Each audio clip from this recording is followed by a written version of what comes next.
the end of the 19th century, the Impressionists had transitioned from being a radical splinter group to being fairly widely accepted. Their work was still new and avant-garde, but it was no longer as scandalous as it had been previously. And by the 1880s, they started to inspire a new group of artists. The Impressionists get their name because they worked together and they showed their work at the Impressionist shows, so they all knew each other, they were all friends and colleagues. The Post-Impressionists, on the other hand, are artists who are inspired by the Impressionists, but unlike the Impressionists, they don't all know each other and they don't all work together. When we talk about Post-Impressionism, we can divide Post-Impressionism really into two groups. The first group, which includes Vincent van Gogh and Paul Gauguin, were really inspired by the Impressionists' use of color, and they took off from artists like Monet in experimenting with light and color and how those things should be used to express emotions and feelings within a picture. So, where Monet was obsessed with the natural light and color, how do things look at this exact moment, in these exact light, weather, and climate conditions, Van Gogh and Gauguin are much more interested in how can color be used to add an element, add an emotional depth to this picture. And this is particularly apparent in works like The Night Cafe. So Van Gogh, as we might know, famously had a problem with alcohol. He drank more than he should have. He saw drinking as destructive.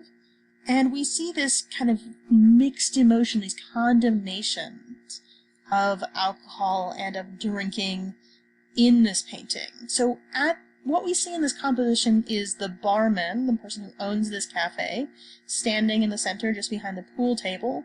But this appears to be a cafe late at night. Everybody else is left except for those few drunks who are nearly passed out over their table, and the one couple in the back corner, what we can see here.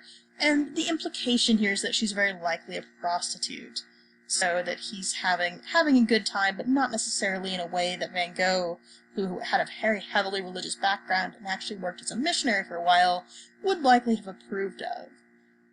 But what's really interesting about this picture is that color. So we see the bright greens and yellows of the lamp that contrast with the reds of the walls. And those two colors are opposite each other on the color wheel, green and red.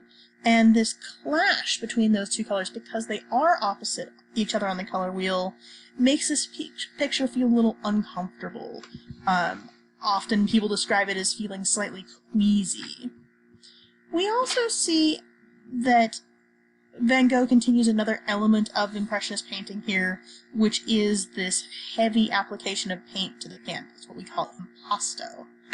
And where the Impressionists use a visible brushstroke, Van Gogh goes a step further and applies the paint extremely heavily and starts to use tools besides a paintbrush, including things like palette knives and his fingers, to apply paint to the canvas. The other post-impressionist artist who really uses color to express emotion is Paul Gauguin. Contrary to what I told you earlier in this video, Gauguin and Van Gogh did actually know each other. In fact, they were roommates at one point in the city of Arles. And like Van Gogh, Gauguin uses color to express his emotions or how he's feeling. So in this particular painting, The Vision After the Sermon, he uses this bright, artificial red color in the background to show that this is not a real event, that these Breton women in traditional dress are having a shared vision or a shared hallucination. Gauguin paints this painting in the Brittany region of France, right up by the English Channel. And this is one of the first places he moves after he leaves his wife and children in Paris, searching for an idea he called the primitive. And Gauguin really believed that there was people out there who were untouched by the rules and restrictions of modern society, that they could show him a way back to connect with nature and to connect with the earth. And ultimately he spends much of his life and much of his career chasing this idea, but he starts this quest in Brittany, and what he ultimately discovers is that even though these people dress differently than he does in Paris, that their lifestyles and their attitudes aren't all that different. So from there he continues on with this search, traveling to Arles, where he's going to live with Van Gogh, and eventually on to Tahiti.